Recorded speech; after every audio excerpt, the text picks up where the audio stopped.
everybody. Welcome back to the Dawn of Drones podcast. If it's a little crazy here, it's because we're live here in North Dakota from the UAS Summit and Expo, and it's amazing. We are having a great time. By the way, we're knee deep in Defenders Month, and we've got some amazing guests today. We have Brigadier General, United States Air Force retired, and current University of North Dakota president, Andy Armacost, with us. I'm going to tell you a lot more about him, and I can't wait to dive into this interview with him. And we also have with us Rob Menti, retired Colonel, United States Army, who's with Northrop Grumman. So what an incredible cast of characters we have for you today. And we're just going to go ahead and get started. By the way, this is live, so go ahead and drop your comments, your questions, your positive encouragement in the chat. We absolutely love that. So without further ado, let's go ahead and get started. Let's start with you, General Armacost, President Armacost. He's got so many titles, I don't even know what to call him. Somebody will call me Andy. Hopefully that happens today too. That would be a transition in our relationship. That's right? Awesome. Yeah, I love it. So I have to tell you a fun fact before President gets into his background here. So we were both assigned at the United States Air Force Academy together, and I was his lawyer, I was his JAG, and he actually retired me in 2018 from active duty. So General Armacost has a special place in my heart for doing that for me. And sir, it's such a pleasure and privilege to have you. Please tell us a little bit about your background. Well, it's great, and just so everybody knows, Dawn is sitting immediately to my right, but I'm going to pretend like she's on the screen in front of me. But so I had a 30-year wonderful Air Force career, much of which was at the Air Force Academy in Colorado Springs. I spent 20 years on the faculty as a department chair and also as the dean of the faculty. My academic background's actually in a field called operations research. So it's like applied math and engineering and business all kind of rolled into one. And so I served in a variety of capacities in the Air Force as an analyst. I was the chief analyst at Air Force Space Command for a small portion of my career. But largely it was about educating our cadets at the Air Force Academy. And then upon retirement in 2019, I was hired to serve in this amazing role as the president of the University of North Dakota. What really attracted me to the position was, if you look at the mission statement of the University of North Dakota, it talks about creating leaders and how do we educate them and give them the experiences beyond the classroom that make them into really good leaders. So that should, for somebody like me who spent so many years at the Air Force Academy, that mission statement was a huge draw. And this campus is stunning. I like to say it's not a well-known secret. It's well-known in circles, but the rest of the country needs to know what's happening here in Grand Forks. And I'm just delighted to be here to share the work that's happening in UAS on this webcast. So thanks. Yeah, we are going to get into that. I mean, amazing things happening here on this campus in large part because of President Armacost and his amazing team. They're all here. And just the whole ecosystem in here in North Dakota is amazing. Northrop Grumman is a big part of that ecosystem. We're going to talk about Grand Sky and some of the things going on there. But before we get into that, let's talk to you, Rob, a little bit about your background, if you wouldn't mind. Thanks, Dawn. I am Colonel Retired Rob Menti. I was 26 years in the United States Army, primarily as an operator, as a field artillery officer with multiple years downrange in theater. And then upon retirement, moved to Minneapolis to work on precision weapons and unique capabilities that Northrop Grumman brings to bear, especially in the growing area of counter-UAS and counter-unmanned systems. Yeah, so by the way, the flyby guys are out there. Great to see you guys out there. Thanks for joining us here today. We're going to talk about basically, because this is Defenders Month, everything that is happening here, not just for defense, but there's so much workforce development, research, and development happening here that's going to feed into our national security and defending the nation. So let's start with that, General Armacost, and talk a little bit about the research and development that you all are doing here at UND on the drone side, counter drone side. I know I just recently read that you all just received $1 million grant from the Department of Homeland Security, and I know that's just one of so many different lines of effort. So I'll go ahead and let you tell us a little bit about what y'all are doing here. Yeah, well, I should go back a couple decades too. Don't worry, it's not gonna take long. But the work that happened on radar systems here at UND actually laid the foundation for our ability to operate beyond visual line of sight. And so our northern Plains test site is just an incredible feature. It really makes North Dakota a special place for being able to test unmanned systems, unmanned aircraft. And that stemmed from the research activities here on campus. And now, of course, the Vantis system is being developed and implemented, and just really offers that capability across the entire state of North Dakota. But we have, again, lots of work going on directly in UAS. We were the first undergraduate program in UAS in the nation. We have active research areas going on in UAS, including work on detect and avoid. We have the partnerships that you mentioned on counter UAS, active research efforts in the form of small business tech transfer research activities, STTRs, with a number of small businesses where they come to UND, they partner with our researchers, and then they test on our great site. And it's a real incredible opportunity for us to build those partnerships across the U.S. So active research areas. Of course, we're looking forward to space as well. Tomorrow, I'll talk about how we're extending a lot of our research ideas to do unmanned systems in space. Of course, satellite control and UAS control, there's some similarities and some differences, and we're now looking forward to the work that we're going to do in space too. Well, I mean, there's so much to talk about, really, and so many areas to explore, space included. I mean, I think most people don't appreciate what a critical role space plays in UAS and certainly in our national security. So let's talk a little bit about counter UAS and maybe kind of hand it over to Rob a little bit, because Northrop Grumman is doing so many things, including with counter UAS. By the way, we had Brian Erickson from Northrop on our clubhouse last Friday, and it was absolutely spectacular. Just talking to the crowd about it's MACE, right? MACE system. So let's talk a little bit about that, Rob. And I think you've got some show and tell as well. Excellent. Thanks, Dawn. And to follow the General's comments, we are very fortunate to be just a few hours from here in Minneapolis, and honored to be able to participate in this growing ecosystem of UAS and counter UAS capability here in North Dakota. We frequently go out to Camp Grafton for testing, a very, very good site to use, that's close for us to use, as well as we look forward to continuing and deepening our relationships with the university and with the ecosystem as it continues to grow here. When it comes to counter UAS, Northrop Grumman obviously has capabilities across the spectrum for this type of application. As a leading provider of defense, space, and aerospace capabilities, as a large prime, we are very focused on integrating disparate systems, as well as providing the command and control capabilities, such as FAD, IBCS, FAD-C2, and other C2 platforms that will enable these very important mission sets. My particular portion of Northrop Grumman, Minneapolis, and Armor Systems really focused on multi-force, multi-domain force protection.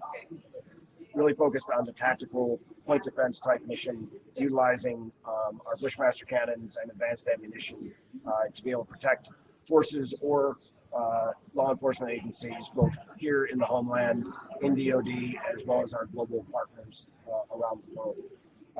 And in the background here, you may be able to see we have our MACE demonstrator up here on display at the summit. But here I have a small model of it. I'm not sure how we get it. Yeah, let's get. Oops, I'm like breaking it for you here. Okay, let's see. Can you? I think y'all can see this. And by the way, so we're all like former military. I'm very sensitive to acronyms. So the MACE stands for the Mobile Acquisition Queuing and Effector. Okay, and this is what it looks like. So go ahead, Rob. You want to tell us a little bit about this? Yep, it's an integrated end-to-end system that, when coupled with our cannon capability that you can see here, it is a full kill chain capability that has integrated detection, tracking, identification, and defeat, both non-lethal and lethal capabilities, all integrated into one open architecture system. What makes it very unique is that it can operate self-contained, i.e. not on a larger network, or it can, due to its open architecture, it can be rapidly integrated onto any existing command and control system or network to be able to share our sensor capability, as well as pass cues to various effectors, be it a cannon, missile, high-powered microwave, or directed energy. System is very much component agnostic, so we realize that counter UAS, there's no silver bullet.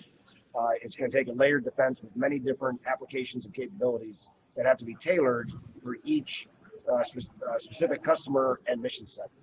So we've designed the system on purpose to be able to rapidly change out components depending on what the customer wants, or more importantly, as technology continues to advance as well. And what is really important, leveraging our Bushmaster cannons that are used in every service, as well as in 66 countries around the world, is our advanced ammunition, which I think you can see. Yeah, speaking of silver bullets, no pun intended. Not a silver bullet, but this is our new proximity fused ammunition that is getting fielded by the Department of Defense and select global partners. And that really enables the system to be able to do simultaneous ground security as well as counter UAS security out to the ranges of the cannon systems. And that's usually within a few kilometers. But when we tie that in on the network with our sensors, we're able to feed our sensor information to the larger air picture to provide that layered defense that you need to be able to see threats at long range and have the time to decide how one is going to deal with those threats. Additionally, we have an integrated jamming capability. Again, we're agnostic. We can integrate any jammer, but the one that's currently on the platform is from Citadel Defense, and that is their Titan system. So Rob was just on a panel here, by the way, with Defend Solutions, right? D-Drone and Pierce Aerospace, talking about counter UAS. And like the biggest takeaway I got from that panel was there literally is no silver bullet when we talk about counter UAS. And that's probably a great segue back to General Armacost, President Armacost, and maybe some of the work that you're very specifically doing in counter UAS. If you can share with us, what you're doing with DHS or maybe some other parties on that topic. Yeah, the beautiful thing about being the president of a university is some of those details aren't known to me. So I know we have several plausible deniability. I love it. The great news is it's a sizable contract with a great sponsor. We've done work with other agencies on counter UAS. In fact, we've partnered with GTRI is doing some support to UCOM on some exercises where they've actually asked for our support as well on counter UAS, and so it's a rich field. We hope. I mean, the aspiration is through discussions with our congressional delegation to have an even broader role in counter UAS. We've been in this UAS business for decades now, and we have a lot of capability to offer. We know it from the non-counter perspective, but also from the counter perspective as well. That's actually another great segue. General Armacost just mentioned the senators that are here that really support this ecosystem. Senator Hoeven kicked off this event this morning, talking about a lot of things. He was out there yesterday at Grand Sky. By the way, if you guys have not heard of Grand Sky, it's this incredible public-private partnership with an enhanced use lease between Grand Forks Air Force Base and Grand Sky, where they have Northrop Grumman, General Atomics, a whole bunch of other companies out there doing a ton of UAS research. And by the way, the Northern Plains UAS test site and Vantas are moving their offices there. We had the ribbon cutting for that building yesterday. So that's just this has been ongoing, but it's just the start, because the senator this morning also talked about Sky Range. If you haven't heard of Sky Range, it's all about Northrop Grumman's Block 20 Global Hawks. Thank you, Global Hawks, that are getting decommissioned. Some of you are tracking this. The United States Air Force is decommissioning those, but they're not dying. They're, as the senator said, they're graduating. And what they're doing is they're going to convert them to be basically airborne platforms to test hypersonic weapons and missiles. So super cool. That's just an effort that is just beginning now. And no pun intended, the sky's the limit. So much going on there. But let's talk also about some of the workforce development, because the senator also talked about that this morning. And one of the biggest challenges across the board in this country right now is just having a workforce show up at all. But when you think about autonomous weapons and autonomous unmanned aircraft or any autonomous systems, it's training that workforce of tomorrow, which, General, that is something directly in your job jar at this point. Can you tell us a little bit how you're trying to inspire the next generation to want to get into these career fields and work on autonomous vehicles? Yeah, one of the best ways we do that is actually through internship programs and making sure that our engineering majors, our aerospace majors have a chance to see things in action over the summer, to see how what they're learning actually can be put into good use for, in this case, national defense. And so we have a large number of interns that play out at Grand Sky, both with General Atomics and Northrop Grumman. And it's really just a great way to build those connections early on. We actually have expanded our both graduate and undergraduate internship programs. We have a program called Accelerate to Industry that's also talking at the summit this week, where we'll go into the details of how we're increasing that capacity to demonstrate and to showcase how life in certain industries, in this case defense-related industries, can be very exciting for our graduates. In addition, we have two-year programs across the state as well, not through UND, but the North Dakota University system comprises 11 schools, and our two-year schools have great programs, associates programs in technologies that focus on unmanned systems, often the maintenance or the operation of these systems. And it's just a great way to partner between the two-year schools and the four-year schools. And the city of Grand Forks has really made a commitment to workforce development as well. There's discussions of what we call the Career Academy. It's a career and technical education workforce development center that's going on. That's being developed here in town, and that will pull all of our UAS components together, look for opportunities both for high school kids, for two-year graduates, and for four-year graduates to come together to really satisfy those workforce needs. It's exciting opportunities for sure.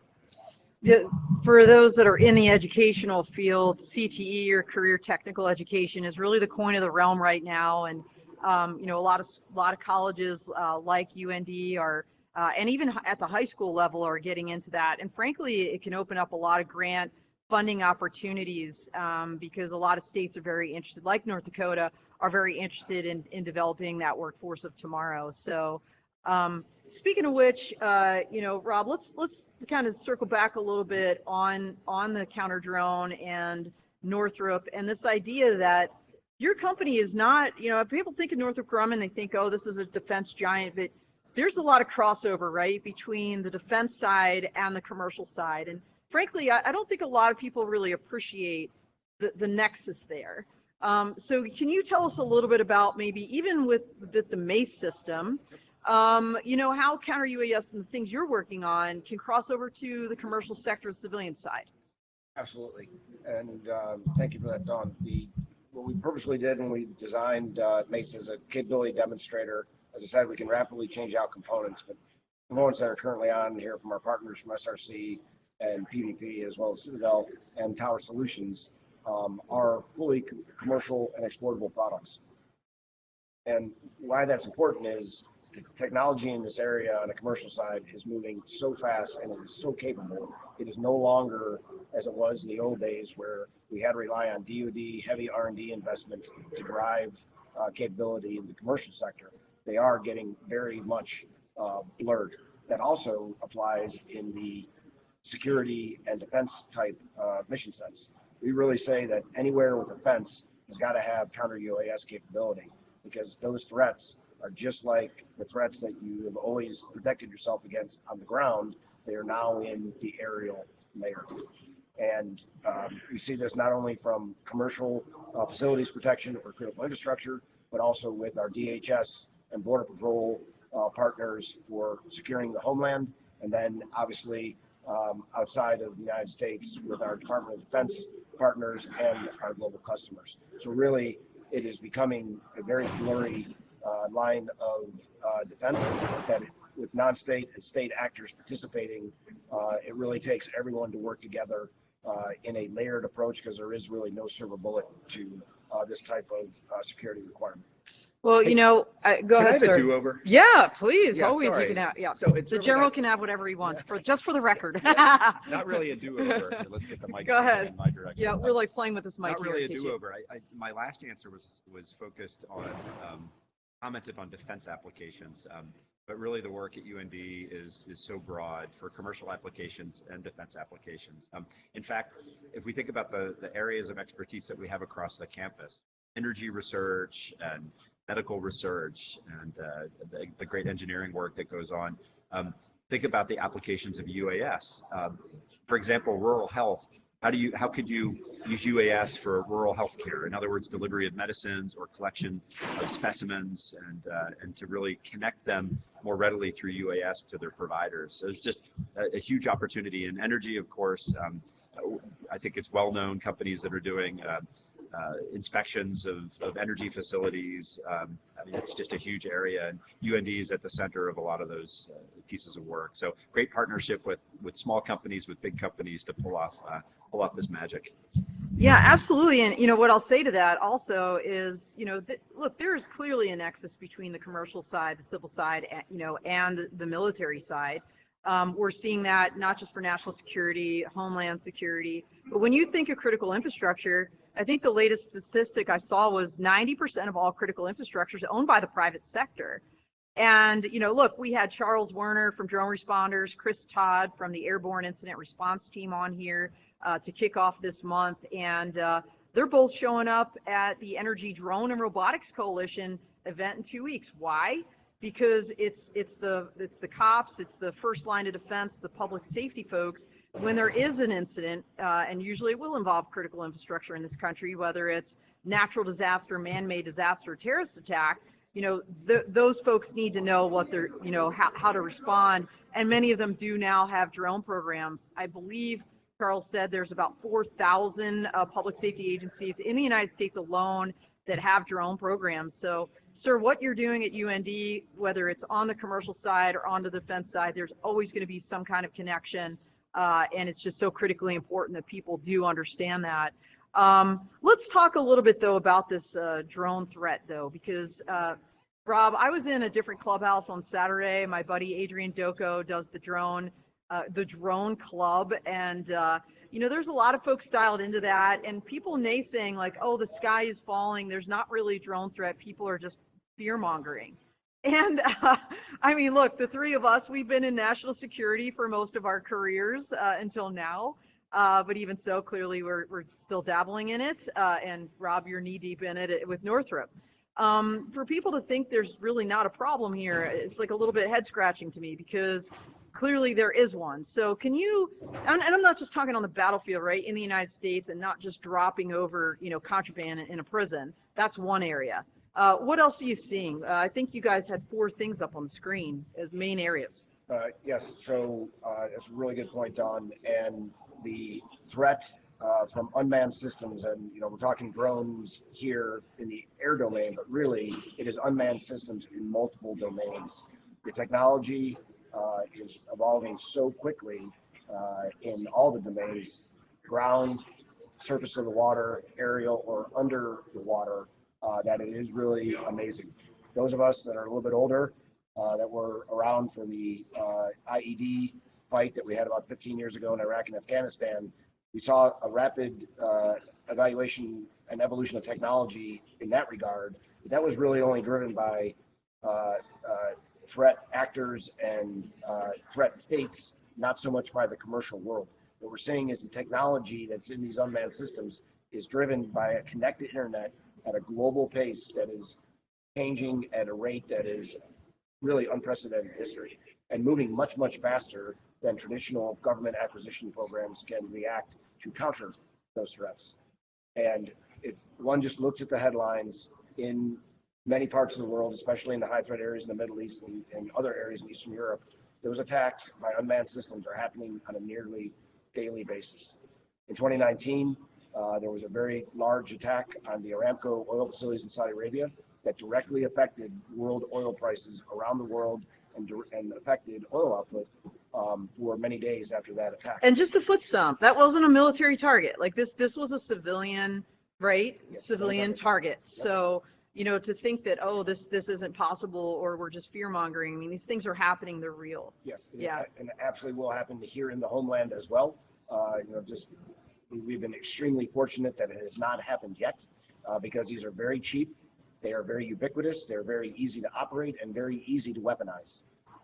And then with the technology of what we're doing right now, of the internet and video, a threat can leverage that event to be worldwide influence in a matter of minutes. And that is the real fear that we need to take into account. And as Dawn said about our infrastructure, it is a widely known fact that our infrastructure is at grave risk from these threats due to the immense scale and size of our infrastructure here in the United States. Let's not forget the impact outside of the atmosphere as well, Yes. right? If we view Yeah. our space assets as Absolutely. unmanned systems, there are certainly risks, and that's going to become contested space if not already. Well, and we always talk about public perception, and all it takes is one event, and it's going to set the whole industry back, right? Because if it's an attack with a drone, then it's all about drones. And so let's talk a little bit about public perception, because building what you're building here, General Armacost, and you know, the drone program you have, and inspiring the next generation to be this workforce of tomorrow, that has positive bleed over into the local community. And I know you're here at UND, you're deeply enmeshed in the local community. Can you tell us some of the initiatives that you have ongoing to really show the positive side of drones to the local community above and beyond the school here? Yeah, so we have a pretty aggressive STEM outreach program, and drones play an important role in that. In addition, we have a drone racing program. We hosted the, oh gosh, I think the last one physically was in 2019 that was hosted here, and we had a virtual one last year. It's just a great opportunity to showcase what you can do and capture the imagination of young middle school and high school students early on.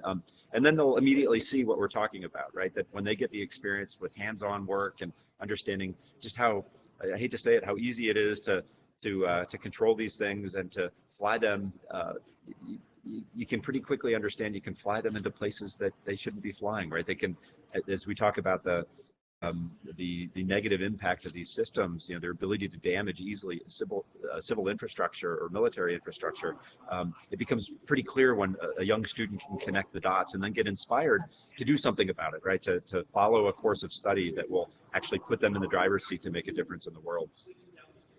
Yeah, that's great. I actually saw your poster about the drone racing, and I was really excited about that. By the way, sir, you don't know this yet, but my husband and son are coming out here next week to check out the campus. So, and you know, like programs like drone racing, the FPV community out there, like getting those kids involved. U.S. drone soccer, my buddy, retired Major United States Air Force Kyle Sanders out in Colorado, doing the amazing things he's doing. All great stuff to inspire that workforce of tomorrow. Let's talk a little bit with you, Rob, about how not only individuals but maybe companies can plug into some of the opportunities that are out there for Northrop. Yes, we obviously, as a large prime contractor in many different domains, we are always open to having dialogue with many companies, both large, small, because everyone knows that innovation happens all over the place today, especially with the amount of distributed workforces that we have in this new era. Additionally, we are partnered with many of the universities, and we truly appreciate all the initiative that is coming out of universities like UND to provide the highly educated STEM-oriented workforce that is in incredible demand. We are constantly in need of having those individuals that are able to think creatively, think critically, and do it very rapidly, much more rapidly than folks of our generation, in terms of how fast they have to adapt to change, be willing to change, and learn the new technologies. So we are an open partner in this quest as we try to move the workforce forward into the 21st century. No, that's awesome. And I was just, when I was at the ribbon cutting yesterday, I actually met one of your colleagues, Rob, who is creating a course on digital engineering for UND. And I was like, wait a minute, what is digital engineering? He's like, we do everything on the computer, like create digital twins. So we don't have to do everything in the physical realm. We can test it all out on the computer and then build that thing and it'll be perfect. And I was like, wow, that is so interesting. I mean, so many different opportunities in career fields. And people think about drones and it's not just STEM, it's STEAM too. Like I always like to say A, because I think I'm an example of that. I'm not an engineer, but I'm in this area, whether it's lawyers or even artists that are using drones to create, images or, other art. It's just amazing the opportunities that are out there with drones for sure. General Armacost, let's go back to you and talk a little bit about, you've been here, gosh, has it been 2 years, 3 years? It was June 1st of 2020, so I'm now into the second year, but still early in that second year. Okay, and real knee deep into COVID there. When you started, I think we all, have memories of that. So looking back on the tenure that that you've already had here, what would you say is your greatest accomplishment thus far? That's bold to say. I have a series of great accomplishments. He does. Of course, we know he does. Yeah, I think one of the most important things is to really focus on building the relationships with the people who are involved at the campus. And so in spite of COVID, I think we did that very well as a campus. So I think the biggest, the most significant thing over the first year was a sense of ease, a sense of peace that everything was going to be okay going into COVID and coming out of COVID. But we're trying to craft a great strategy for the university, and I think one of the biggest announcements we had recently was the announcement of our university partnership with the Space Force. And so General Raymond came out, and he allows me to say this because it's true. We were the first university to sign to become a member of that University Partners Program, which is really exciting. So this opens up educational opportunities and research opportunities to work directly with the U.S. Space Force. So I think our growth in national security and space, and given my background, perhaps it's natural, but this was a real big statement. The other thing I'm really proud of is building the partnerships across the state. I mentioned earlier the connection between the 4-year schools and the 2-year schools, and I just looked up from my screen, and President Doug Darling is standing over here. He's from Lake Region State College, and I'm really proud of the relationships that we're building across the state to make sure that programs like UAS have a connection both at the 2-year and the 4-year programs. And you mentioned digital engineering as well. Just a side note on that. Our Dean of Engineering was just talking about that addition to his engineering programs just yesterday in a meeting with some of the folks who are here at the summit. So a lot happening, but I think the biggest accomplishment is just coming in and thriving during COVID is probably the single biggest thing that we focused on.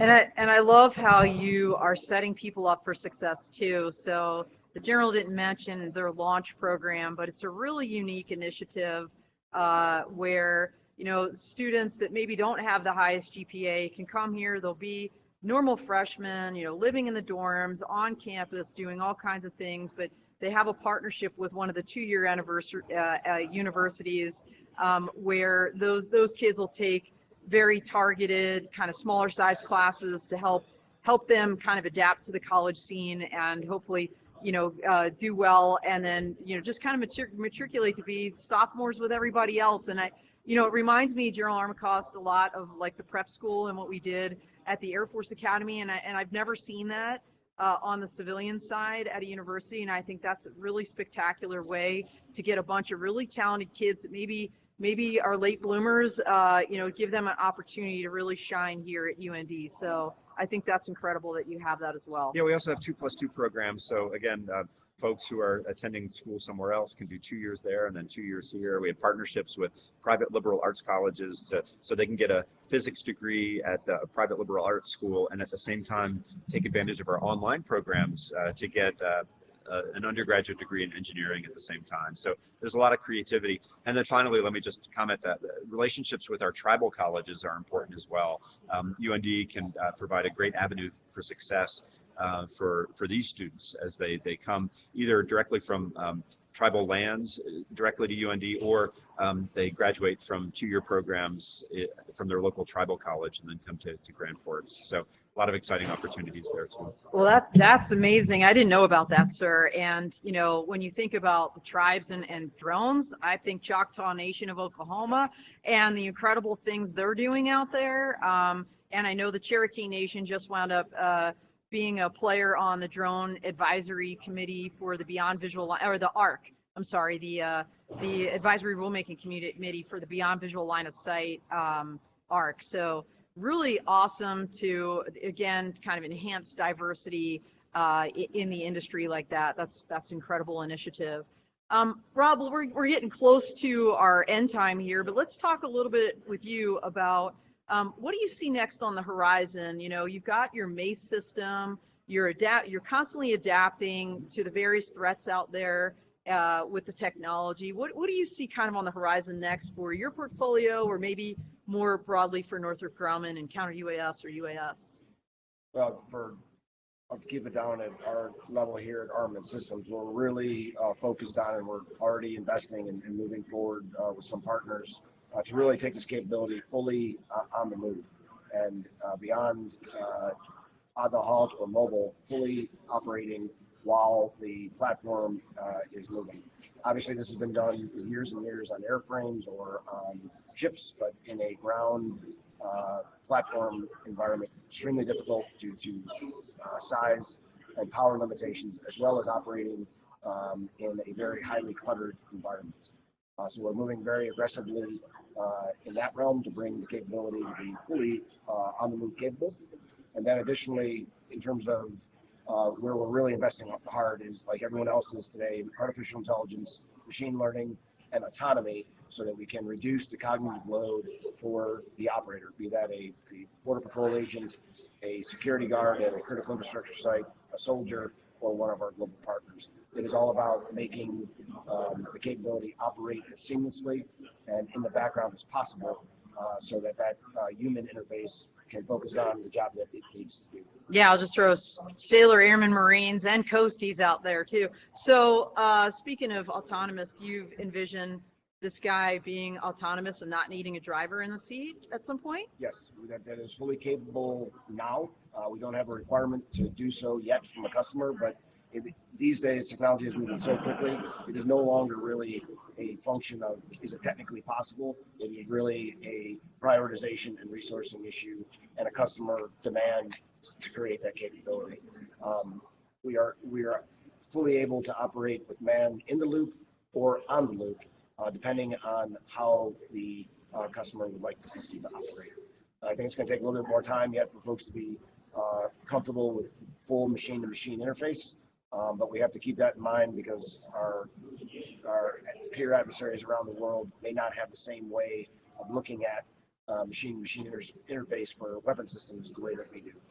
So we need to keep that in mind as we move forward, and the pace of change and speed of change is going to be incredible. And we heard that today from the Department of Defense leadership there as well.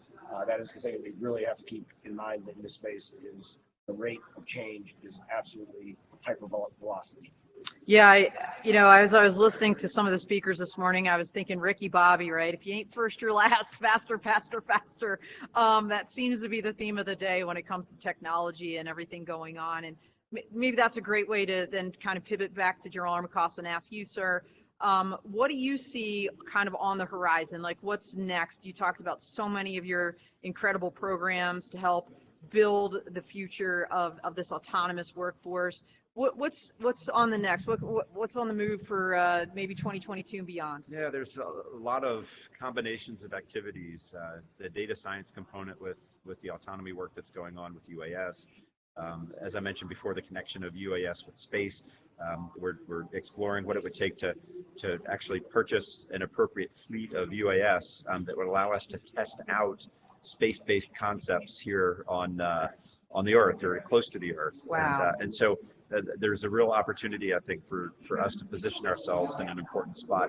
We're also now looking at the stratosphere as well, and what does unmanned flight and unmanned control look like in that region as well. And that's, I think, probably an I don't want to say undervalued, but underworked area right now. So whole lot of things going on. And of course, those connections I talked to, figuring out how UAS connect to the other research areas on the campus, medicine, energy, and so forth. And just some extraordinary opportunities. Well, there are. I mean, you've got an incredible medical school here. You've got a law school. I can think of ways to connect and let's talk. It's so cool, right? Well, you mentioned the law piece of this.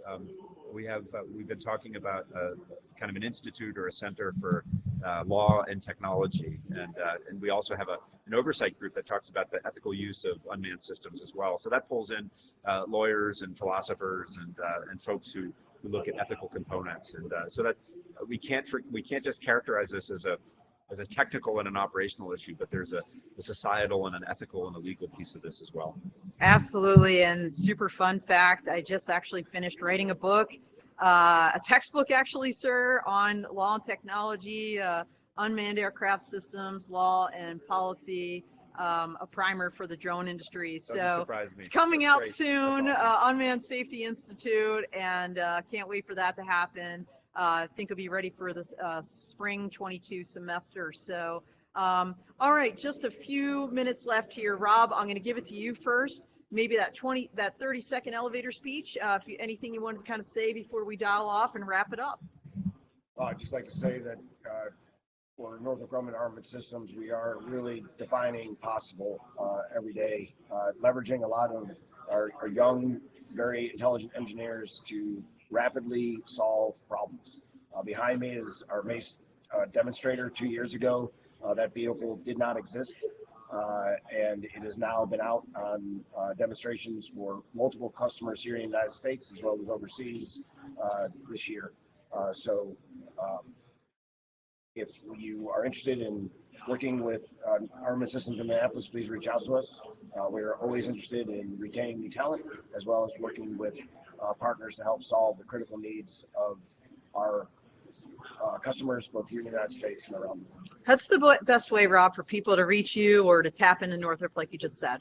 At northropgrumman.com, there is a Counter UAS page and a link to that off of the major website there, and that has all the contact information for whoever in Northrop Grumman that you're interested in discussing counter UAS capabilities, because we do everything from C2 to effectors to systems.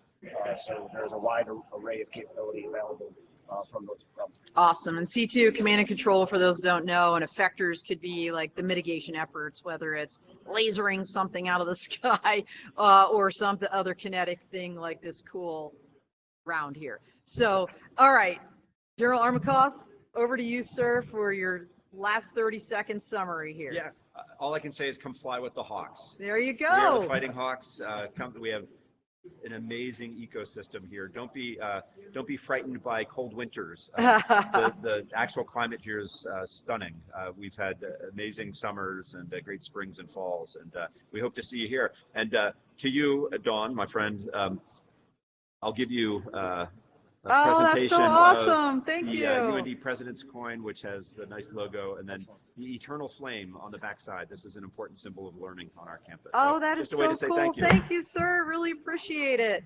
And, you know, we had a saying in the Air Force, I mean, this is Grand Forces, not Minot, but it was, why not Minot freezing's the reason, right? So, but I'll tell you what, the air might be cold on occasion, but the welcome certainly is warm. And it's been amazing, just like the 24 hours since I've been on the ground. I can't wait to come back and just, you know, see folks like General Armacost and reunite with him, and to meet Rob in person and see all the folks that are here. It's really been great. So that's pretty much a wrap. Tomorrow, by the way, join us on Clubhouse, noon Central, 1 p.m. Eastern.